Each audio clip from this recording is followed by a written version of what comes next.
L'Institut du droit des assurances de Lyon propose 3 masters mention droit des assurances.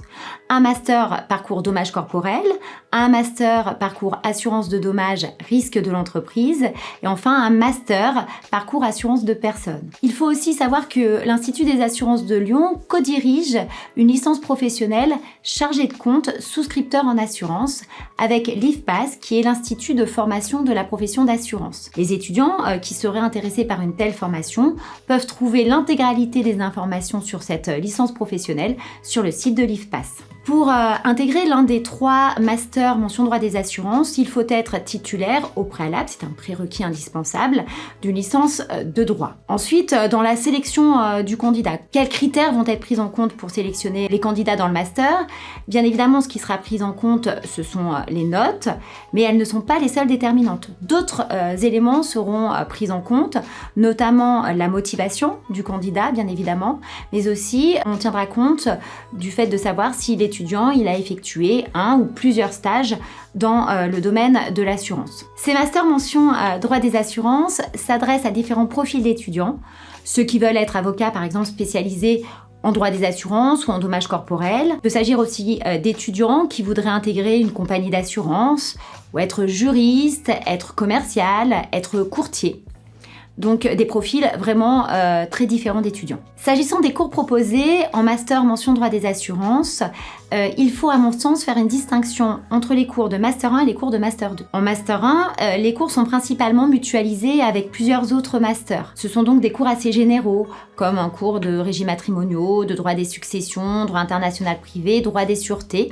La liste n'est pas exhaustive. Il y a toutefois 2 cours qui sont spécialisés en assurance en master 1, le cours des acteurs de l'assurance, qui est un cours de 24 heures, et un cours de contrat d'assurance de 30 heures. Ces 2 cours étant dispensés au semestre 2 du master 1. En master 2, là, les cours se décomposent en 2 blocs. D'abord, un bloc mutualisé avec les 3 parcours. Il s'agit d'environ 220 heures de cours sur les 2 semestres. Pourquoi mutualiser? Parce que ce sont des cours fondamentaux en droit des assurances qu'on estime que les étudiants doivent maîtriser quel que soit le parcours qu'ils auront choisi. Là aussi, je ne donne pas une liste exhaustive des cours que vous pourrez retrouver sur la plaquette disponible sur le site de l'IAL, mais il y a des cours notamment de protection juridique, de réassurance, d'économie de l'assurance, d'initiation à la gestion des risques et bien d'autres. Et enfin, le deuxième bloc de cours, c'est des blocs spécialisés par parcours, le parcours que l'étudiant aura choisi, donc soit en dommages corporels, soit en assurance de personnes, soit en assurance de dommages. S'agissant des stages proposés dans les masters mention droit des assurances, il faut là aussi faire une distinction suivant les années de master, c'est-à-dire la première année et la deuxième année. En master 1, il n'y a pas de stage proposé.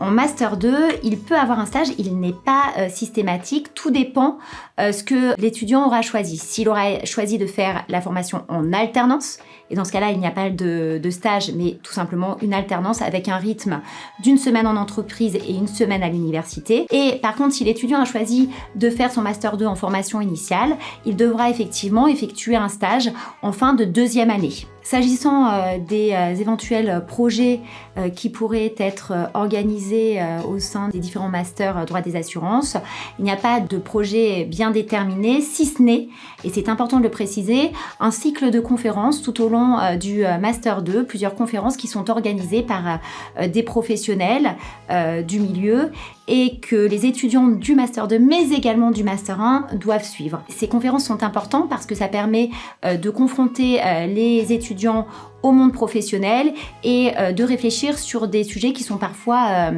très techniques et en tout cas toujours très intéressants. Les masters mention droit des assurances, quel que soit le parcours choisi par l'étudiant, tend à former des cadres juridiques, administratifs, voire commerciaux pour les sociétés d'assurance et les intermédiaires d'assurance, notamment le grand courtage, que ce soit en assurance de personnes ou en assurance de dommages pour le particulier ou l'entreprise. Les recruteurs peuvent être également des organismes officiels, des organisations professionnelles, voire la presse spécialisée. La mention tend également à conférer une spécialisation assurance à des professionnels libéraux, que ce soit des experts, des avocats, en activité ou en formation. Donc, si nous étions plus précis sur les professions que pourront exercer les étudiants, ces professions peuvent être variées. Par exemple, l'étudiant qui aura suivi l'un des masters droit des assurances pourra prétendre à être agent d'assurance, avocat, courtier en assurance, enseignant-chercheur, expert d'assurance, gestionnaire de patrimoine, juriste d'assurance ou encore magistrat.